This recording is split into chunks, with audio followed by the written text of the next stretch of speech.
Hi everyone, welcome back to my another video. Today I am going to show in this video how to fix Windows 11 Focus Assistant turning on automatically on your Windows 11. So before going to start the video, if you are not subscribed to my channel, please subscribe. So let's start the video. Guys,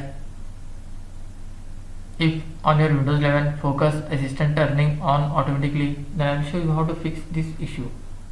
First of all, you have to just open the settings. You can just click on start menu, then click on settings, or you can directly press Windows plus I key.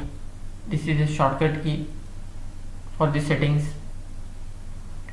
After that, click on systems, come to the right side, you will find here notification. Click on this notification. In this you can see here turn on do not disturb automatically. You have to just click on this drop down menu. First you have to disable this do not disturb. After that you will find here turn on do not disturb automatically. Click on this drop down menu and you have to uncheck all these options. After that just close this window and restart your PC.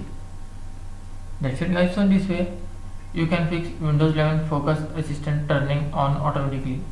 Thanks for watching. Hope if you like this video, please like, share and don't forget to subscribe.